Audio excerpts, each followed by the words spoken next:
Hello, good morning friends. तो आज अपने नाउन का दूसरा टॉपिक स्टार्ट करते हैं।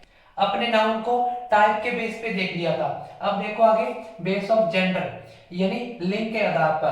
तो पहला है मैस्कुलिन यानी पुल्लिंग।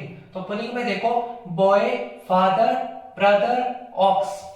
और इनके लिए जो प्रोनाउन केस यूज होते हैं वो होते हैं ही और हिम।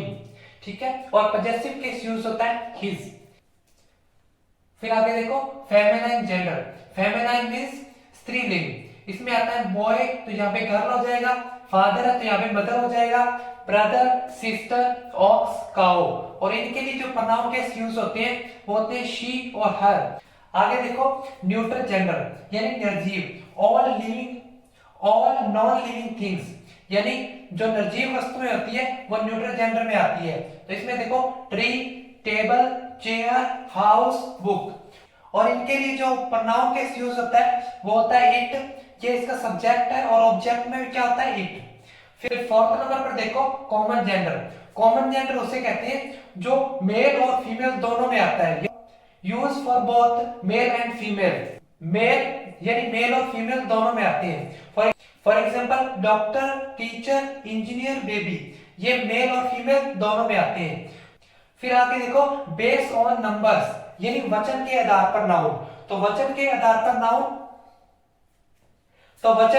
पर नाउन दो प्रकार के होते हैं, सिंगुलर नाउन और प्लूरल नाउन। सिंगुलर मींस एक वचन और प्लूरल मींस बहुवचन। तो देखो जो सिंगुलर और प्लूरल है वो काउंटेबल में आते हैं। काउंटेबल नाउन उसे कहते हैं जिसे हम गिन सकते हैं। फॉर एग्जाम्पल देखो सिंगुलर नाउन, तो सिंगुलर में बॉय, गर्ल, पेन, टॉय। अब देखो जो बॉय है उसका बॉयज हो सकता है यानी सिंगुलर से प्लूरल हो सकता है। बॉयज का बॉयज, गर्ल का गर्ल्स, पेन का पेन्स, टॉय का टॉयज।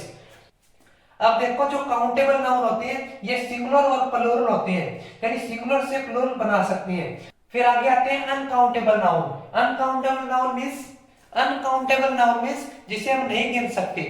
तो यहाँ पर देखो ये अनकाउंटेबल नाउन ओनली सिंगुलर रहते हैं यानी एक वचन रहते हैं, इनका बहुवचन नहीं बनता। For example water, milk, T, would, sand. Uncountable noun में मैटेरियल नाउन आती है यानी द्रव्यवाचक संज्ञा आती है। फिर आगे देखो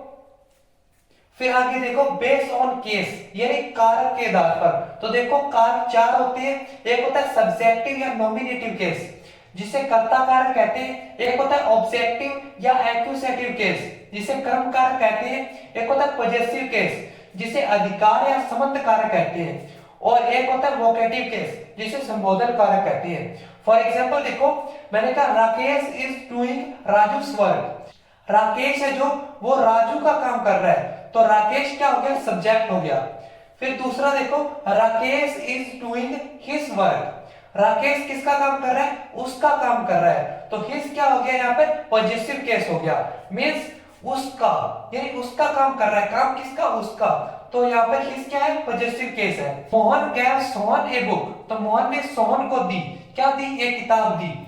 तो यहाँ पे सोहन है जो वो क्या हो जाएगा, कर्म कारक यानी ऑब्जेक्टिव केस। फिर आ जाता है आगे example Mohan look at the board. Mohan board की तरफ देखो। तो जो मोहन है वो क्या है, यहाँ पे वोकेटिव केस है। मोहन को संबोधन किया जा रहा है। यहाँ पे ये सब्जेक्टिव केस नहीं है, वोकेटिव केस है। यहाँ पे मोहन को संबोधन किया जा रहा है, बीच में कॉमा लगा हुआ है। अगर कॉमा को हटा दे, Mohan looks at the board, Mohan board की तरफ देखता है, तो यहाँ पर ये सब्जेक्टिव केस बन जाएगा। फिर आगे देखो राम गो देयर, राम वहां जाओ। तो देखो यहाँ पर जो राम है उसको संबोधन किया जा रहा है तो राम क्या हो गया, यहाँ पर वोकेटिव केस है ना कि सब्जेक्टिव केस है। यहाँ पर बीच में कोमा लगा हुआ है। अगर कोमा को हटाती है तो राम गोज देयर, राम वहां जाता है, तो वो यहाँ पर क्या हो जाएगा, राम सब्जेक्टिव केस हो जाएगा। लेकिन यहाँ पर कोमा लगा हुआ है तो राम यहाँ पर वोकेटिव केस है और मोहन यहाँ पर वोकेटिव केस है। और थर्ड नंबर पे सोहन यहाँ पर ऑब्जेक्टिव केस है। और सेकंड एग्जांपल में हिज जो है वो क्या, पॉजिटिव केस है। और फर्स्ट में राकेश है वो सब्जेक्टिव केस है। यहाँ पर देखो राजूस वर्क यानी राजू का काम, तो यहाँ पर राजूस है वो भी पॉजिटिव केस है। ये अपोस्ट्रोफ एस में लगा हुआ है तो अपोस्ट्रोफ एस है जो अपने आगे समझेंगे। अब जो नाउन के बचे हुए पॉइंट्स हैं वो नेक्स्ट वीडियो में देखेंगे। Thank you.